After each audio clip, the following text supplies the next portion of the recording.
a ghost town. Y'all ain't playing my sounds. Don't tell me to calm down. Don't tell me to calm down. Only time I go backwards is when I wanna moonwalk. Don't test me, my mood's wrong. Don't test me, my mood's wrong. We are who we say that we are. You were lost in the stars, and it's all from the start. Never running no pace, never on the right page. But we still read that book, and we still run that race. Ay. Mississippi Racer riding out, no shortcuts, no time for that. Mississippi Racer riding out, till the wheels fall off, I'm driving that. Mississippi Racer riding out, we'll stop burning, strike the match. Mississippi Racer riding out, red light, green light, red light, good night. Ay. Red light, green light, red light, good night. Red light, green light, red light, good night. Red light, green light, red light, good night. Red light, green light, red light, good night. No time to chill, don't sweat it. Good morning and welcome. It is Coffee and Sports. It is the morning show powered by Wire to Wire Network. Thank you so much for making us part of your morning routine. I am Chris, and of course, that over there, that is Mo. Mo, happy Tuesday to you, sir. Happy Tuesday to you, sir, and everybody out there listening. Mo, we had some baseball last night. Apparently, I should give the New York Mets a little more credit because they did fight back yesterday and even up their series against the Dodgers. Well done if you are the Mets. I still don't think they're going to win the series, Mo, but we do like competitive baseball series, and the Mets show that they still have some fight in them. You know what? The NFL Genius and I had a conversation last week, and yeah, I can buy into the idea. Every now and then in sports, there is a team of destiny. Everything says they're not very good. Everything says if you look at just talent alone, they shouldn't be where they're at. I think this Mets team, to their credit, has been lights out in the postseason, but I also think they came into the postseason, again, with no pressure. And I feel the deeper a series goes, the more pressure it is on the other team. We knew the Dodgers were going to be here. And look, I'm a casual Dodgers fan, but I can tell you about this with my family, who are rabid Dodgers fans. The series is tied, and they're already sweating bullets because they're worried, because they know this Mets team, house money. Everything they're doing from this point on is house money. And like I said, the deeper the series goes, the more the pressure swings completely to the Dodgers. So, yeah, I'm going to give the Mets all the credit in the world for being a team of destiny. On the other side of it, the New York Yankees took care of business last night, taking a 1-0 lead in their championship series against the Guardians. Dominant pitching performance by Carlos Rodon. Giancarlo Stanton stays hot with his second homer of the postseason. I believe he has 13 home runs in only 32 or 33 postseason games. So basically out of every 3 postseason games, he is hitting a home run. Aaron Judge, he's still trying to figure it out. But he's working through it. One of those games last night, Mo, where the Guardians, I'm not going to say it's postseason jitters because, they've been here before. But, when you're 5 wild pitches in that game last night for the Guardians, a couple of them led to runs. So obviously they have things that they need to tighten up on their side of the bill before we get to game 2, which is tonight, by the way. So Yankees and Guardians go tonight in game number 2. And I believe the Mets have an off day tonight for a travel day. And then they pick up their series day after today for game number 3. But Mo, let's be honest, the talk of the town last night, if you were a New York fan, was the NFL as well. It was the New York Football Jets. It was the Buffalo Bills. And it was a competitive first half. I believe it was 2017 Buffalo at the half. And then the touchdowns went away. The defenses stepped up a little bit, Mo. But for me, last night was just a series of missed opportunities for the New York Jets. The New York Jets should have won that game last night. I think they had 2 missed field goals. They had a 2-minute drive that they didn't convert. They had the interception at the end of the game with Aaron Rodgers. And I understand that the Jets defense was completely gouged by the Bills rookie running back. But let's not forget, I believe Breece Hall was over 100 yards rushing as well. It's not like the Buffalo defense was doing any better against the running game on their end of things. But you know how the NFL works, Mo. It comes down to a series of moments. And the Jets just had more moments last night. They did not have a good night on special teams. They didn't have a good night with their nuanced stuff, the 2-minute drill, third down conversions. Those are all areas where they struggled last night because they had opportunity over opportunity to win this football game. Now, I take nothing away from the Buffalo Bills because they got the win. They converted more opportunities in the fourth quarter, and they got a field goal in the fourth quarter, which put them ahead, which broke the tie, and they win the football game. So Buffalo goes to 4-2. They take a commanding lead in the AFC East. And Mo, if you're the New York Jets, you're 2-4. You're 2-4 in what was supposed to be the easier portion of your schedule. Remember, we talked about this a month and a half ago, and we're going to look at their schedule again here in a moment. But the New York Jets had a perfect schedule to open up the season. It was literally a handful of layups surrounded by a big game here, a big game there, and then more layups to come. The Jets were positioned to open up this season if things went accordingly, Mo, 6-2, 6-3. That's kind of what we were thinking for the New York Jets. And now they're sitting here at 2-4. And they definitely have some work to do. And if you listen to the post-game comments from Aaron Rodgers, you don't feel any better about where this team is going because, once again, Aaron being Aaron, he said, quote, "The penalties seemed a little ridiculous, Mo. The penalties seemed a little ridiculous.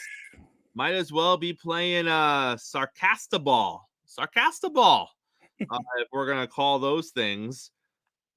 Aaron, this is not, I mean, I guess I would rather see you tear apart the officials than tear apart your own teammates and not be the supportive leader of the team. But you missed 2 field goals. He did point that out. He did point that out. He did point that out. He did go on to say that we missed 2 field goals. We didn't convert a 2-minute drive. Mike Williams slips on the interception at the end of the game that allowed the Bills defender to make a terrific play, by the way. It wasn't like he slipped and the ball just got airmailed and the Bills defender was playing center field. It was a terrific play by the Buffalo Bills defender to get that interception at the end of the game, which was predicated by the slip by Mike Williams. But man, oh man, like, this is not where you need to be if you're the New York Jets, and this is not what you need to be seeing or hearing from Aaron Rodgers. Mo, I don't know. I don't know what this looks like going forward. The Jets defense is still an issue.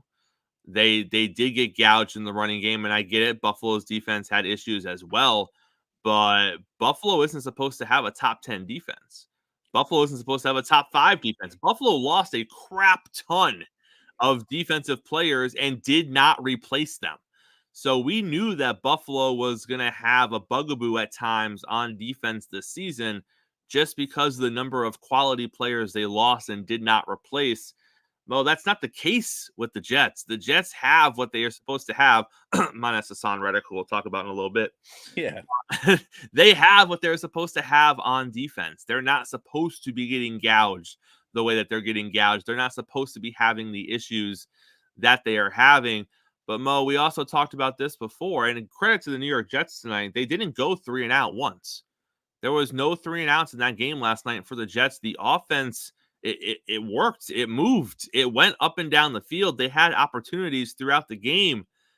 But at the end of the day, Mo, you need to win these games, specifically your division games, specifically division games where it's a 2-game swing. You go from we could have been tied for the AFC East lead to now we're 2 games behind Buffalo with a loss to Buffalo. Now you're just building the mountain. Mo, do you have any optimism for Jets fans this morning? No, but that's football. True. And look, that was one of the ugliest games, maybe the ugliest game of the season. I mean, penalties left and right on both sides.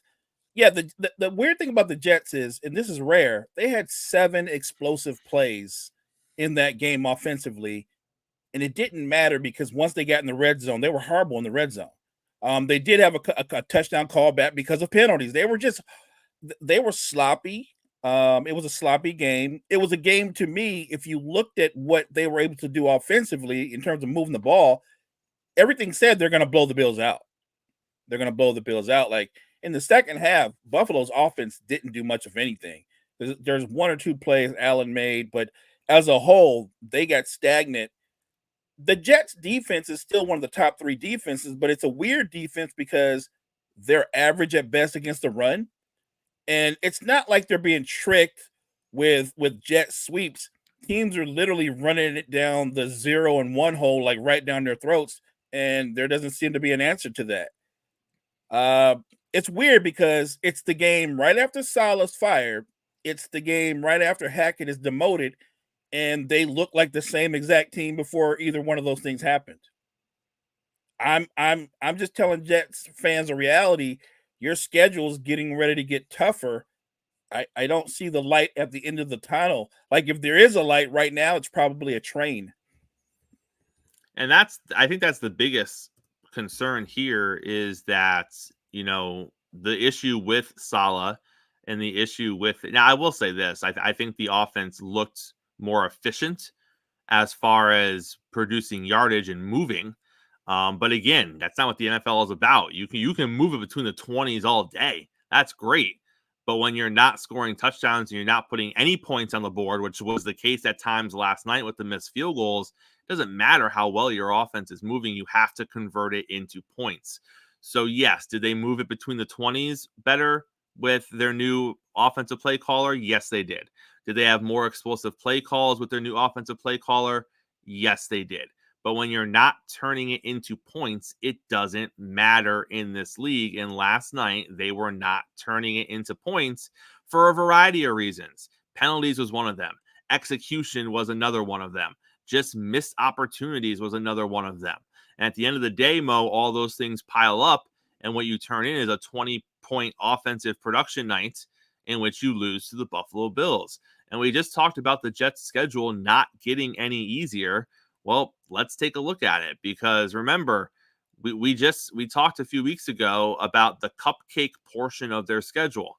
And that was after they faced the 49ers, they got the Titans, they got the Patriots, they got the Broncos, and they got the Vikings. That was supposed to be the cupcake portion of their schedule. They went 2-2 in that portion of their schedule. They lost to the Vikings, which the Vikings ended up being a good team so far this season, so I get it. And then they dropped a game that was pretty inexcusable, if you ask me, to the Denver Broncos. If you're the New York Jets, Mo, you don't have room right now to be giving games away to teams like the Denver Broncos. And that's what they did there. They gave a game away to the Denver Broncos. So what does that mean? That means you got to pick up a game that maybe you shouldn't have won. You got to pick up a game somewhere in your schedule against one of those good teams, one of those 50-50 games. And we'll see if they can do that as we move on. But right now they got the Steelers coming up. I'm not going to sit here and disparage the Pittsburgh Steelers because they keep winning football games. So I'm not going to sit here and say that that's going to be a walk in the park for the New York Jets. Now, if the Jets play like they did against Buffalo as far as efficiency of moving the ball, I think the Steelers are going to have their hands full. But at the same time, the Steelers have a great defense. And I think they have a much better defense than the Buffalo Bills. Agreed. So I think that is going to be an issue. That is by no means a give me game. Then they play the Patriots. That's fine. That should be a win. But then they got the Houston Texans. Again, that's going to be another tough game. So 2 of your next 3 games are against teams that I think you might lose to, in the Pittsburgh Steelers and the Houston Texans. After that, you got the Cardinals and the Colts. You should be able to handle business there. And then your schedule kind of picks up a little bit. You got the Seahawks. They're a decent team. You got the Dolphins twice in there. Tua should be back for those games. You got the Bills in there again. And then luckily for the New York Jets, you got the Jaguars and the Rams, who are not what we thought they were going to be. So that's a benefit at least. The Rams are going to be healthier by then, though. So you're going to get a better version of the Rams than what we're seeing now. And then I don't know what you're going to get with Jacksonville Jaguars, Mo, because they suck for some reason, and no one can quite figure out why they suck. So maybe that's the layup. Maybe that's the one where we thought they were going to lose, but they'll beat the Jaguars down because the Jaguars suck. But Mo, you're looking at a New York Jets team that is 2-4, and now we're looking at the schedule and we're saying they can't lose games. Where is the path back to 500? Because that's your first question, right? Where is the path back to 500? And if you look at the next 3 games, I don't know if they're there. I don't know if they're above 500 because they would have to win all 3. And I don't think they're going to win all 3 versus the Steelers, the Patriots, and the Texans. Let's say they go 2-1. Now you're sitting at 4-5. Is it against the Cardinals where you beat them in November 10th? Now you're sitting at 5-5. Is that where we hit the 500 mark again? Because until you get back to 500, you can't start looking forward at saying, okay, let's go chase down a wild card. Okay, let's go see if we can make up some ground on the Buffalo Bills. When you're under 500, Mo, the goal is always in the NFL, get back to 500, and then we go from there. And I don't think the path back to 500 is the next 2 games because I don't see it. So now if you're the New York Jets, it's going to take you a few weeks. And then what's happening during those few weeks? What are the Bills doing? Are they just completely running away with the division at that point? It could be. It very well could be. So now you're talking about a wild card for the New York Jets. And you know how murky those waters are going to get in the AFC. So, Mo, I'm concerned. If I'm a New York Jets fan, I'm concerned this morning because you haven't performed in the part of your schedule that you were supposed to perform in. And the only saving grace for you might be the health of Tua Tagovailoa in the second half of the season, the fact that the Jacksonville Jaguars are absolutely awful and we expected them to be good to above average, and the fact that the Los Angeles Rams have been obliterated by injuries.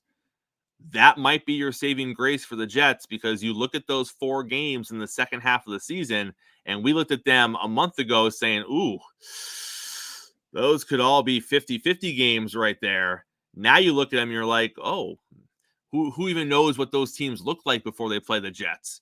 So that could be what helps the Jets get into a wild card. But, Mo, I'm not looking at this and feeling very confident if I'm a Jets fan. I'm not either. Usually you can say, well, we can rely on our defense. The defense has been very good overall, but it hasn't been dominant. It isn't the same defense that when you had our friend Zach Wilson at quarterback, you said, man, if they just got decent quarterback play to go with this defense, they're going to dominate. Well, Rodgers hasn't been great, but you could say it's been decent. He's been better than Zach Wilson, and yet the defense hasn't been as dominant. It's been good. I think if you're a Jets fan, there's a frustration because everything is put into this season, right? Like the Aaron Rodgers era and everything you did to bring him here is about winning a Super Bowl or getting to a Super Bowl this year, and you hope he comes back next year because last year, obviously, you lost him to injury. But if you have a season where you have him fully healthy and you don't make the playoffs, I don't know the path forward because you've invested so much in him. And who do you blame if they don't make the playoffs? Are you going to get another head coach? You know what I mean? Are you going to get another OC? Like I think Woody Johnson overstepped like he tends to do. I'm not saying by any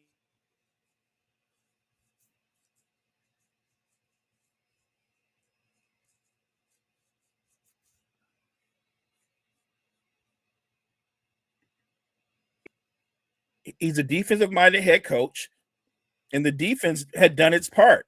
The offense has been, I'd say, average or subpar. That's not on Saleh. That's on Hackett and Aaron Rodgers. And now Hackett, I guess he just walks around with a chart now. He didn't do anything. And He don't do anything. Like he no input at all. He's just walking around getting a check. It's Aaron's cheerleader. Good job, Aaron. Yeah, good Let's job, go, Aaron. I taught him how to throw those Hail Marys. Right. That's right. That's right. I think when Tua comes back, the Dolphins immediately get better. And maybe you're right. Maybe that does help the Jets because the Dolphins will win more. It will kind of like bring the Bills back, maybe. But I'm not sure that helps the Jets to get into the playoffs. I think that might, if they can turn it around soon enough, that might give the Dolphins an outside shot. But I don't know about the Jets. I think right now, not knowing what Tua's going to do, it looks like there's only going to be one team coming out of the division, and it's not going to be the Jets. So, like I said, you don't make the playoffs. You lose him last year, you don't make the playoffs. You have him this season, and you don't make the playoffs. The Aaron Rodgers tenure in New York isn't any better than the Brett Favre tenure in New York. Is it even better than the Zach Wilson tenure in New York? Actually not. Because at the end of the day, what did Aaron come here for? He came here to put you in a position to win a championship. Now, obviously, a lot easier said than done. I get that. I mean, you look at what you have to go through with Patrick Mahomes and the great quarterbacks and the great teams that, look at the Ravens. The Ravens just can't get over the hump, and they have consistently been one of the best teams in the league the past 4 or 5 years. Unfortunately, Patrick Mahomes is doing his thing right now, and that's good. They keep getting in the way. So it is what it is. But Mo, the expectation was at least an AFC championship, right? At least an appearance. At least get to an AFC championship. And if you lose it to the Chiefs, you lose it to the Chiefs. It is what it is. But that was the minimum expectation was, well, they're going to get to at least one AFC championship game, and we just hope for the best and hope that he can outduel the Chiefs and get to a Super Bowl. We're not talking AFC champ. We're not even talking playoffs right now. Because we had the injuries year one. Now they're an absolute train wreck year two, sitting here 2-4, 6 games in. And sure, maybe 3 weeks from now, they go on a 3-game winning streak. They beat the Texans. They beat the Steelers. They take care of business against the Patriots. Now they're 5-4, and we feel a little bit better about the situation. But Mo, that's a lot to ask for in 3 weeks of a team that's struggling just to execute the simple things with a grumpy, temperamental quarterback who blames everyone but himself when things go wrong. Like that's a lot. That's a lot to ask for. And that's a lot to ask for from a franchise that, doesn't have a history of doing things right. That doesn't have a history of being buttoned up. That doesn't have a history of playing winning football consistently. And you look at this whole situation, I think at the end of it, you're going to leave the very short tenure of Aaron Rodgers with the New York Jets saying, man, that just set him back 2, 3, 4 years. Because what if they just drafted a quarterback last year? You'd probably be in a better spot by the end of this season than you're going to be. Because the spot you're going to be at the end of this season is you need a new quarterback. That's the spot you're going to be in. You're also going to be in the spot of you're probably going to need a new head coach. You're probably going to need a new offensive coordinator. Correct. You're basically going to be hitting the entire reset button on the franchise, and you're going to be doing it without a ton of talent on this team.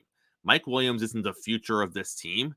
Lazard isn't the future of this team. So you're going to be losing. I'm not saying they're great pieces, Mo, but they're pieces you're going to have to replace because they were here to win now. So you're going to need a new quarterback. You're going to have a new head coach coming in because you got to marry those two things together. It's going to be a new offensive system.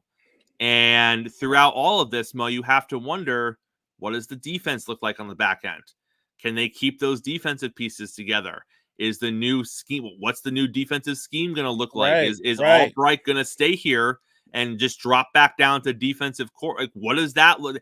It's going to be a complete reshuffling of the deck because you threw a Hail Mary for 2 years with Aaron Rodgers, got absolutely nowhere is where it looks like it's going to go. and now you just basically delayed hitting the reset button. It's almost like what the Colts have done. You look at the Colts these last handful of seasons, Phillip Rivers didn't work out. Carson Wentz didn't work out. Matt Ryan didn't work out. And then they finally had to draft a quarterback. And unfortunately for the Colts, you drafted a quarterback who can't stay healthy and can't stay on the field, which, by the way, he's going to play this week against the Dolphins. And I am very happy. I never thought, Mo, as a Dolphin fan, I'd be saying, I know what you're going to say. I never thought as a Dolphin fan in 2024, I actually uttered these words in my head yesterday. Thank God Joe Flacco is not playing. That's where we are, because I am more concerned about Joe Flacco than I am Anthony Richardson, because I think Joe Flacco is a competent quarterback that can do things that scare me a little bit on the defensive side of the football. Whereas I look at Anthony Richardson and I go, you know what? He might have 2 plays in that game where I say, holy cow, that was incredible. But I know he's going to have like 9 or 10 plays where I'm like, why is he even a quarterback? And a couple of those plays will be turnovers that will benefit your team. Absolutely. Absolutely. I look, like I said, I don't want to hurt Colts fans' feelings. You can say, well, this is a early part of this young man's career. I get it. It is. But I'm telling you right now, sometimes you can just see it or you don't see it. I don't think he's going to be a franchise quarterback. I don't even think that's a reach. That's just a reality. It's not like when he's 100% healthy, he was blowing you away. He was a roller coaster. There'd be a great pass, and then there'd be a horrible pick or a fumble. And he's an easy target because he's like 6'4", 240, and he runs upright. Yeah. He's not. It's weird because he's built like the Hulk, and yet at the same time, he's not built to have a long career. He's too easy a target. And he's not a pocket passer, right? So I think what he is he's one of those great combine babies that you see him work out, you see him running, you go, oh my God. That doesn't mean you're going to be a great quarterback. It just doesn't. And I think Indianapolis, they're going to be searching too. You brought up Jacksonville earlier. Look, I've always wanted to try to get on board the Trevor Lawrence train. There was always something about him. I don't know.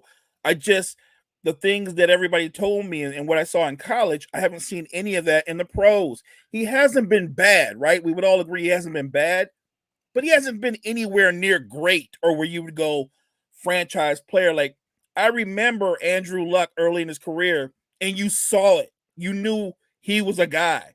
I haven't seen that from Trevor Lawrence since he's been in the league.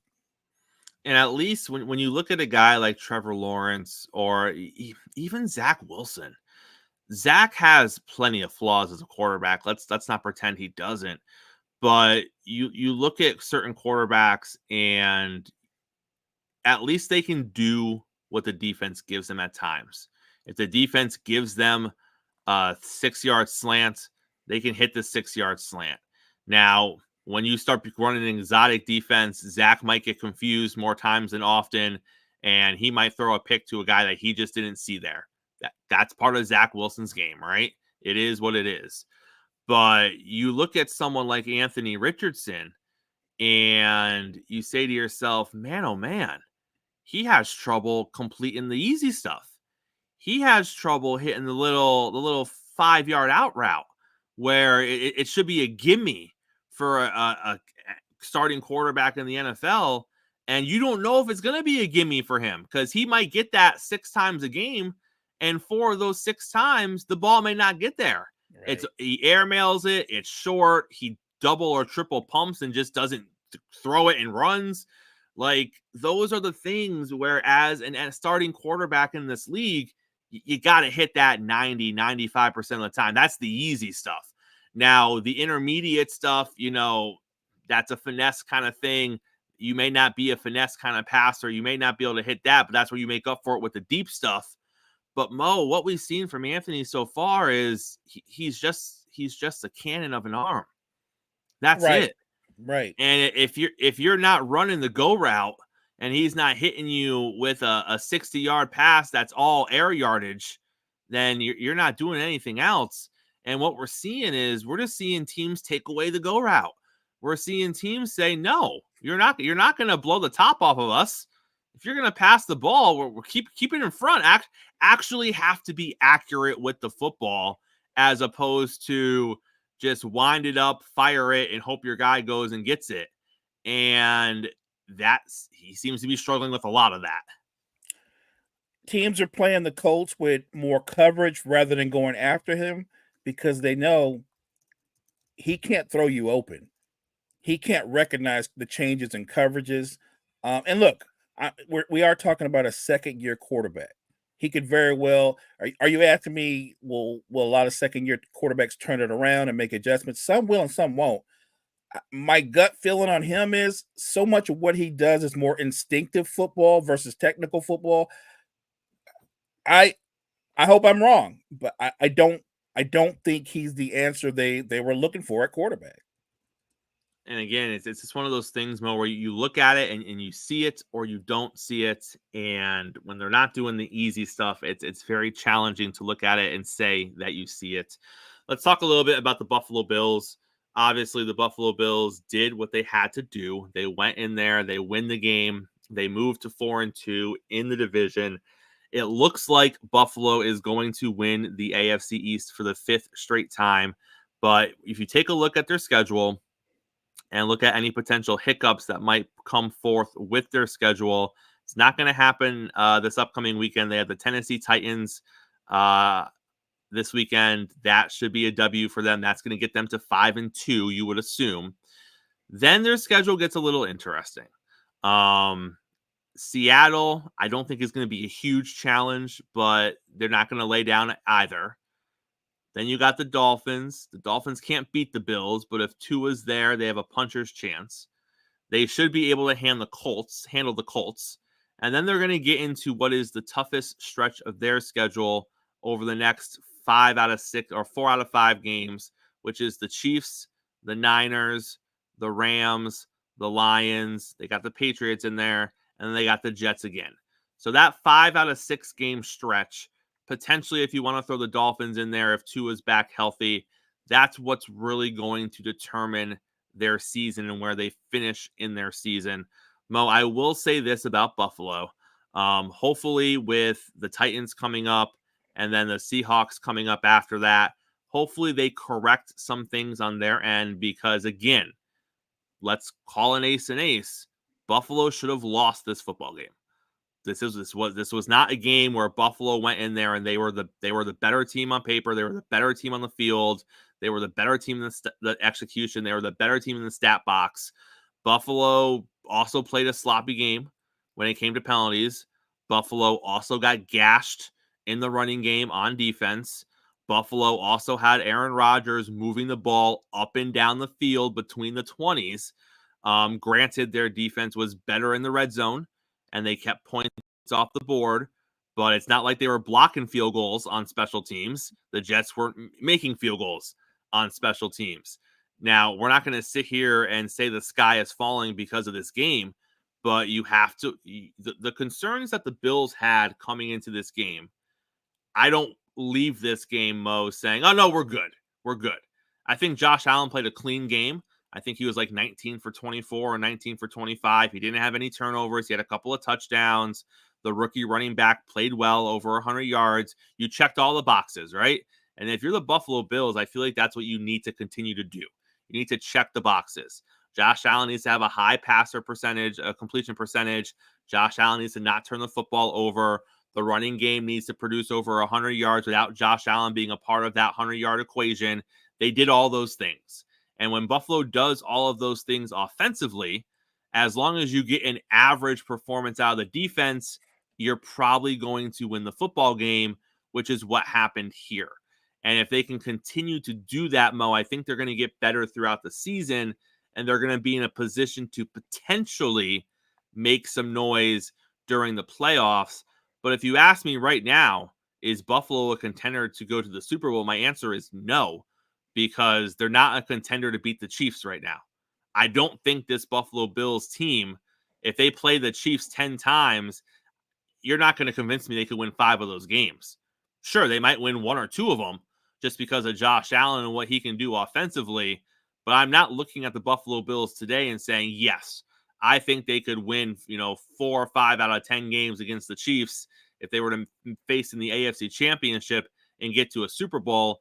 I'm looking at the Bills saying, well, after the Ravens and, name another couple of teams in the AFC, I think they're in that group of having a shot, but they're not in the contender category by any stretch. No, I think for Buffalo to wind up in a Super Bowl, somebody else would have to knock off Kansas City. Somebody would have to do them a favor, or somebody would have to knock off the Ravens. I don't think they can beat the Ravens either. I actually think I don't think they're a threat to go to the Super Bowl. I think this is the least talented Bills team on both sides of the football in the last few years. The fact that they're 4-2 is impressive, but I think they've been more fortunate. They've won some really close games that could have gone either way. I don't think they're a dominant team. I think they're okay. I'm not sure they can sustain what they're doing now, because you're asking Josh Allen to play clean, which he's been able to do. But they haven't had to run anybody down either. Like, what happens if they're down 17-0 or they're down 20-3? And then he does have to play Superman. He does have to throw the football 45, 50 times. I just don't know if the formula. The funny thing is, we don't think about it because it's Josh Allen and it's Justin Fields. But what the Bills are doing, even though their defense is nowhere near as good as the Steelers, they're winning with smoke and mirrors. It's not overpowering. It's not dominant. I give them credit for finding ways to win. I don't think they're a Super Bowl contender. I think they're a playoff contender. Wrapping it up here with the New York Jets, in case anyone is wondering, Hassan Reddick has got himself a new agent because he fired his previous representation for not getting a deal done. Okay, clearly it's their fault that you made it seem like you didn't want a new deal and you were just gonna, be kosher with the deal you had. And then all of a sudden, you probably knew all along that you were going to ask for a new deal and demand a new deal. And then you did, and the Jets said, well, no, because we talked about this before with you, and you made it seem like you were good on your current deal, and we're not going to trade for you and then be held hostage by your commands for a new deal. And then he was like, well, I'm not going to play then. And here we are, and here we still are. The last person in the NFL holding out is Hassan Reddick. So he was upset with his representation for not getting a deal done, so he fires them, brings on a new agent to help get the deal done. Mo, the Jets need more than Hassan Reddick at this point. Maybe they get a deal done. Maybe they don't get a deal done. If I'm the New York Jets, he's the least of my concerns. That window for me has long passed, and we are long moved on. I don't know how recently the Jets have talked to him. I don't know what the last offer was to him, but whatever the last offer was, my response is, you know what the offer is. Or if I'm really feeling feisty, no offer. Play on your current contract if you want to play, but it's one of those two responses. You know what our last offer was, or that offer is off the table. You should have took it when you had it. Play on your current deal or don't play at all. We got bigger fish to fry. Right. That's my response if I'm the New York Jets. I think that's where they're at. My gut instinct tell me the Jets are saying there is no new deal. There's no deal. You knew the deal when we acquired you from Philly. We were good. And then you turned around and did a 360 and said, well, now I want to get paid and I need money now. I don't think him getting new representation tells me he knows he made a mistake. And the problem is you bring in this new agent to represent you. He's going to talk to you in a practical manner and go, Hassan, you got to get on the field, buddy. You got to play. You got to show your value now, because right now it's not like you're increasing your value by holding out. You're actually devaluing yourself because you're going to miss a whole season. I don't know what your plan is, but you need to return to the team. You need to get on the field. There will be no new money. My gut feeling is if he doesn't play for the Jets this season, he will never play for the Jets. Let's jump to America's team, Mo. Let's talk a little bit about the Dallas Cowboys. It's interesting because there's only so much you can say right? Like things happen in the NFL, you win, you lose, and regardless of the outcome, there's only so much you can say about it heading into the next week. So Dallas got the brakes beaten off of them. It was embarrassing. Detroit absolutely owned them. And I get it. You're going to have the reaction you're going to have. You're going to throw it on the Cowboys, and deservedly so. But if you're the head coach of the Dallas Cowboys, there's only so much you can say about it. You got your butt kicked. It is what it is. They're going to keep asking about it, and they're going to ask you the same question 45 different ways. And there's only so many answers Mike McCarthy can give about his team getting the crap beat out of them. Because it's all going to be the same regurgitation of the same answer. Because what do you want the guy to say? He's never going to come out and say, well, we're not very good. He's never going to come out and say that we shouldn't have been picked to win the division. He's never going to come out and say we're not a playoff team. He's never going to come out and give you anything different than what he's giving you, which is the positive spin on getting the crap kicked out of you, which is what he's been giving you. But Mo, let's take his comments aside, because what else is he going to say in these situations? And let's look at the Dallas Cowboys over their last 4 home games. 3 home games this season, plus their playoff loss to the Green Bay Packers at home. They are 0-4 in their last 4 home games. Why is this an issue, Mo? Because we have said time and time again, if the Dallas Cowboys are ever going to do anything in the playoffs, they need to have home field advantage, because they are a much better home team than they are anywhere else. Well, if that's no longer the case, Mo, we have a huge issue in Dallas, because if you're not winning at home and you're struggling to win on the road, you're not winning many games. You're not going to the playoffs. Right. There's nowhere else to win. You either win at home or you win on the road. Mo, through their last 4 home games, including that playoff game, they're averaging on defense, allowing 41.8 points a game. My God. 41.8 points a game they are giving up on defense in their last 4 home games.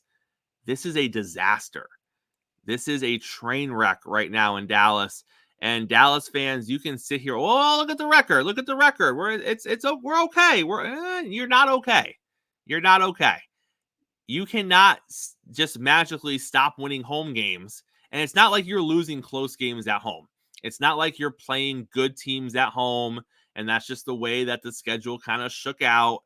And you're just losing close games to good football teams on your own home turf. You're getting obliterated on your home turf, Mo. This is an issue, and it's not an issue I see getting better anytime soon in Dallas. They're in trouble. Look, so much of football is dependent upon what you can and can't do at the line of scrimmage. Again, I pointed this out. They can't stop the run, and they can't run. They can't run the football. They're one-dimensional. They're actually one-dimensional within their passing game. It's 14 or 15 targets for CeeDee Lamb, and then you may throw 1 or 2 to a few other. I mean, they're one-dimensional. And I'm going to, like I said, before the season started, they're not going to make the playoffs. And I know that's a tough pill for Cowboy fans to swallow, but maybe if you don't make the playoffs, it forces Jerry to actually step back and do something dynamic and let somebody else take the reins. But it's weird, right? Because we spent all off season like, well, you got to pay Dak. You got to pay Dak. And they're like, oh, we're going to get to it. We're going to get to it. And they got to it at the last minute. He got his money. And now you're looking up and go, well, it would have been nice to have another right. Like, yeah, if you had a couple of linemen in there, their running backs are getting contacted in the backfield consistently. This was once one of the better offensive lines in football. It's one of the worst. And I don't see the path forward for them. It's weird. Dak got paid. CD got paid. Parsons is going to want his money this offseason. And he's going to want his money on a team that's not even going to make the playoffs. It's very interesting. The Dallas Cowboys, they're in trouble. They're not a good football team. And they're in a division where even though the Eagles aren't playing their best football, they're not going to beat the Eagles. And I know we want to wait and see if these Redskins can sustain what they've been doing. But I'm more confident in the way the Redskins play in terms of offense than I am with what the Cowboys do offensively. The Redskins are actually a more balanced offense versus the Cowboys offense. And Mo, you're going to have Cowboys fans who are going to sit here and they're going to look at the record and they're going to say, well, we're 3-3. We're 3-3. We're at 500. Sure. We're a flawed team. But we're sitting here at 3-3. And that's true. You are sitting here at 3-3. But you go through the record so far, and what have you done? Well, you've blown out a Cleveland Browns team that is absolutely terrible. So I give you no credit there. You are destroyed by a Saints team that at the time we thought was surprising, but the Saints with Derek Carr have played pretty well this season. You did lose to a contender in the Baltimore Ravens. You beat the New York Giants by 5. Okay. You did beat the Pittsburgh Steelers. That is a quality win. You get blown out by the Lions.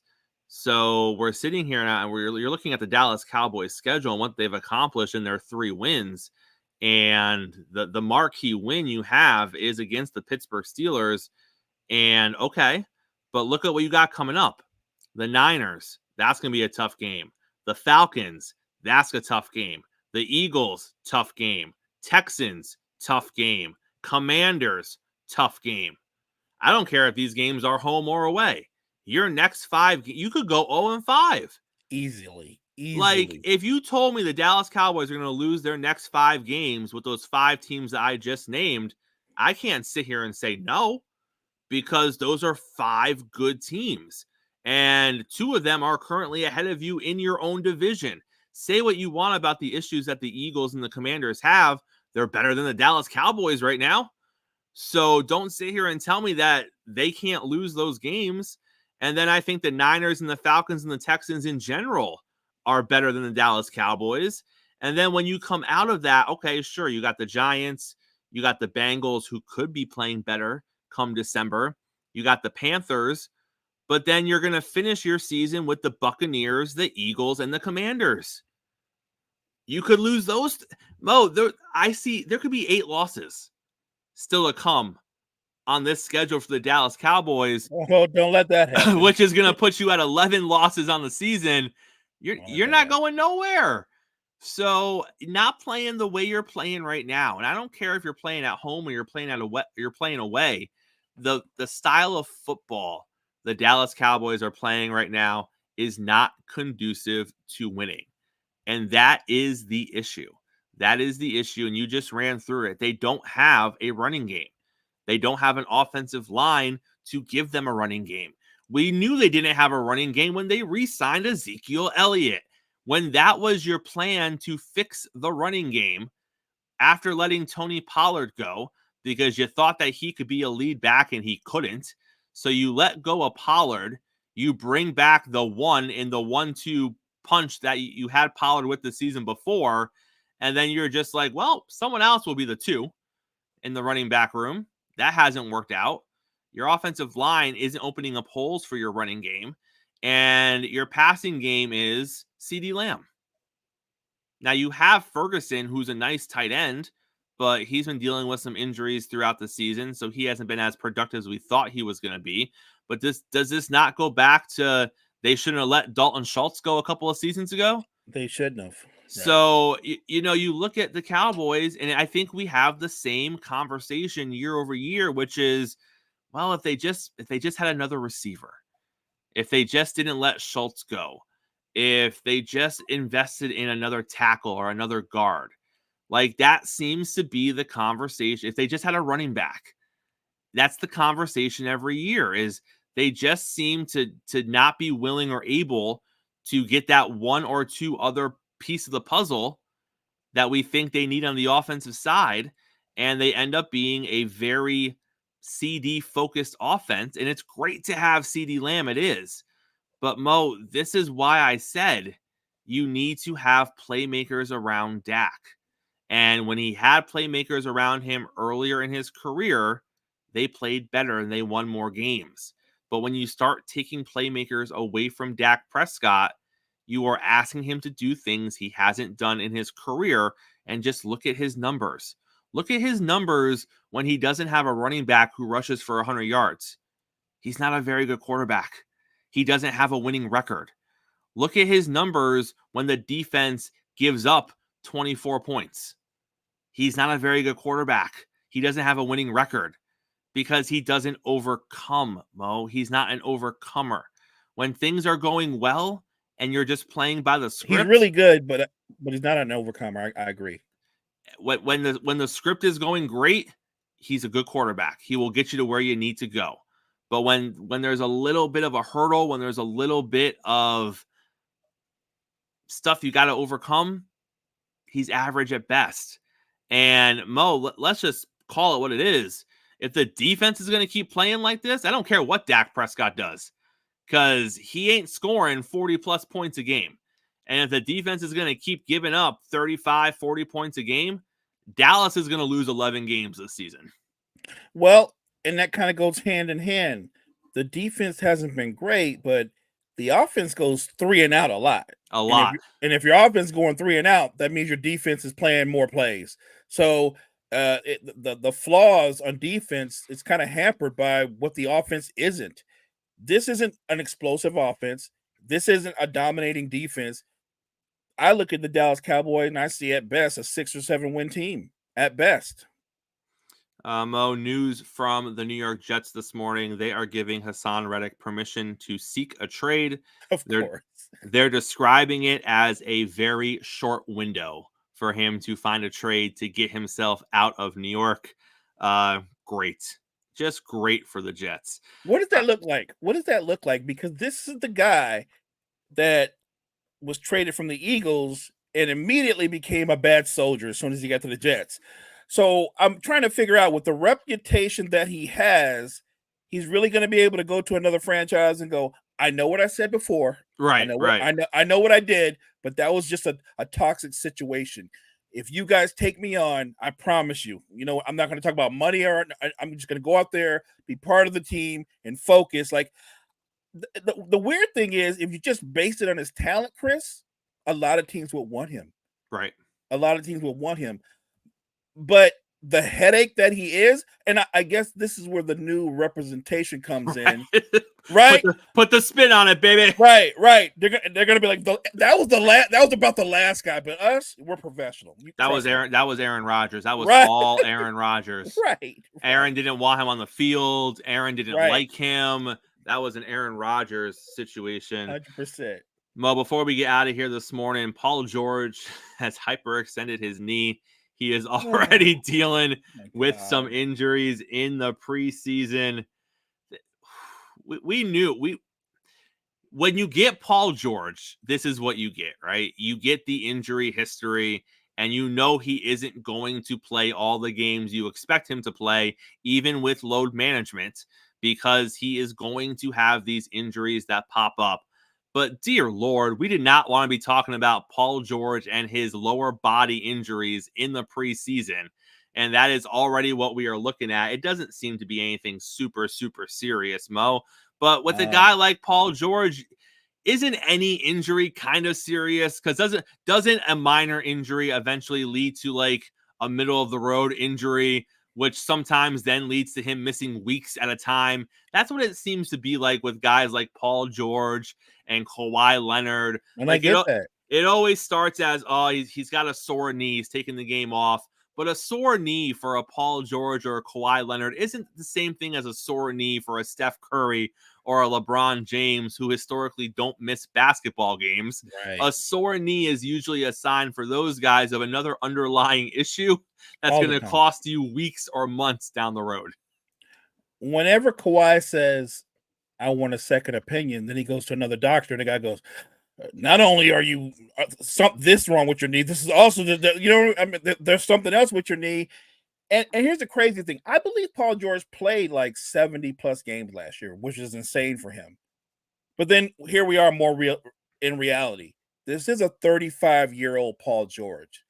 And the signing of him, I can see where he can benefit the Sixers, but you can't lean into the 35-year-old carrying the load. Who, while he was relatively healthy last year, Chris, again, like you said, already hyperextended knee. What does the start of the season look like? He's probably not going to play. in the early part of the season. So I'm just looking at it's an 82 game sprint. And what do you think you're going to get from a 35-year-old wing player? He's not a big, because he's a 35-year-old wing player, and I'm not denying his talent, but I just don't understand the expectations that Sixers fans have from him. Also, other NBA injury news. Lonzo Ball is going to play on Wednesday. Ball makes his return versus the Wolves after missing the last 2 seasons with knee injuries.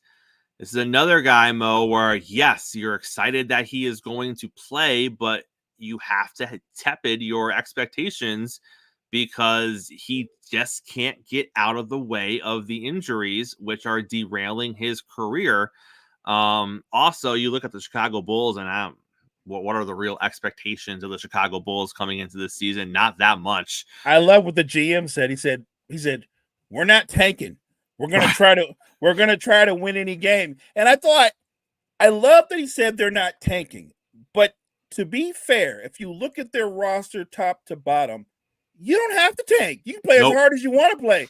You're not going to be very good. You don't have a lot of talent. So I believe you when you say you're not tanking. You don't have to.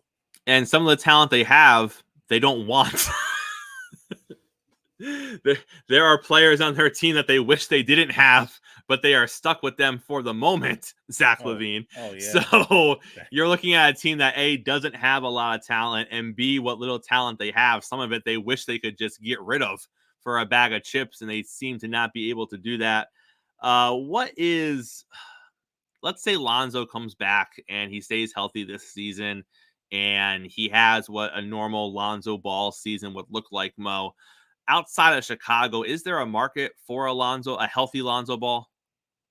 I think so. Look, I thought before his injury, Lonzo was turning into one of the elite defenders in the NBA. I think he was turning into one of the better 3-and-D guys in the NBA.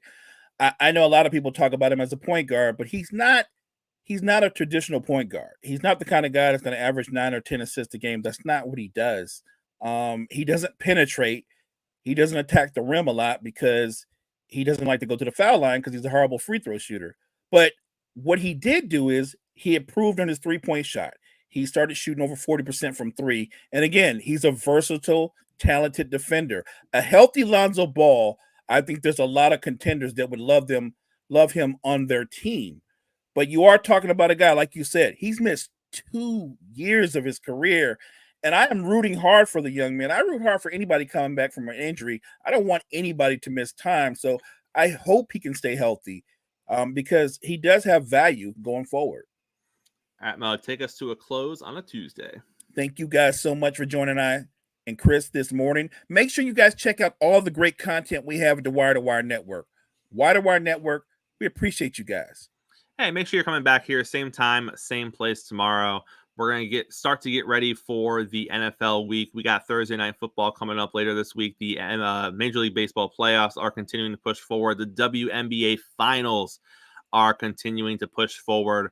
All of that and more. Coffee and Sports. It's the morning show powered by Wire to Wire Network, and we'll see all of you